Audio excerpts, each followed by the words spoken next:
మన ఇంటికి అతిథులొచ్చినప్పుడు ఎప్పుడూ చేసే పులిహోర కాకుండా ఇలా గోంగూరతో చేసిన పులిహోర చేసి పెట్టండి. ఆహా! అనాల్సిందే. మరి దీని తయారీ విధానం ఈ వీడియోలో చూసేయండి. అందరికీ నమస్తే. వెల్కమ్ టు డాటు ఫుడ్ వ్లాగ్స్. అందరెలా ఉన్నారండి? ముందుగా అన్నం వండుకోవాలండి. నేను ఒక అరకిలో రైస్ తీసుకున్నాను. ఇది కూడా మాకు తెలీదా అని అంటారేమో! చెప్పకపోతే చెప్పలేదంటారు కానీ చెప్తున్నాను. గోంగూరను ఉడికించుకోవాలండి. శుభ్రంగా కడిగిన గోంగూరను గిన్నెలోకి తీసుకొని, తగినన్ని నీళ్లు పోసి గోంగూరను ఉడికించుకోవాలండి. గోంగూర అయిపోయింది గదండీ! ఇప్పుడు దీన్ని మిక్సీ పట్టుకోవాలి. ఇప్పుడు తాలింపు రెడీ చేసుకుందామండి. స్టవ్ మీద మరో గిన్నె పెట్టుకొని 2 స్పూన్ల ఆయిల్ వేసుకొని, ఆయిల్ వేడైన తర్వాత గుప్పెడు పల్లీలు వేసి వేయించుకోవాలండి. అందులోనే తాలింపులు కూడా వేసి వేయించుకోవాలి. తర్వాత ఒక 6 పచ్చిమిర్చి వేసి వేయించాలి. ఇందులోనే చిటికెడు పసుపు కూడా వేసుకోవాలి. పసుపు కూడా కొంచెం పచ్చివాసన పోయిన తర్వాత జీడిపప్పులు వేసి వేయించుకోవాలి.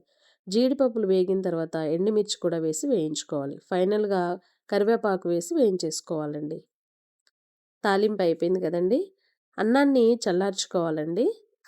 చల్లారిన అన్నంలో ముందుగా 2 స్పూన్ల గోంగూర వేసి మిక్స్ చేసుకోండి. మిక్స్ చేసిన తర్వాత ఒకసారి టేస్ట్ చేయండి.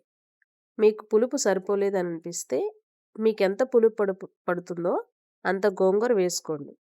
మాకైతే పులుపు సరిపోలేదండి. అందుకే మరొక 2 స్పూన్ల గోంగూర వేసుకొని కలుపుకున్నాము. నాకైతే ఇప్పుడు సరిపోయింది. ఇందులోనే రుచికి సరిపడా ఉప్పు వేసుకొని కలుపుకోవాలి. ఉప్పు కూడా ఇప్పుడే టేస్ట్ చేసుకోండి.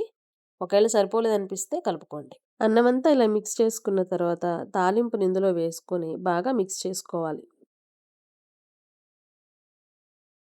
అంతేనండి. గోంగూర పులిహోర రెడీ అయిపోయినట్లే. ఈ వీడియో గనుక మీకు నచ్చినట్లయితే మన ఛానెల్‌ని సబ్స్క్రైబ్ చేసుకోండి.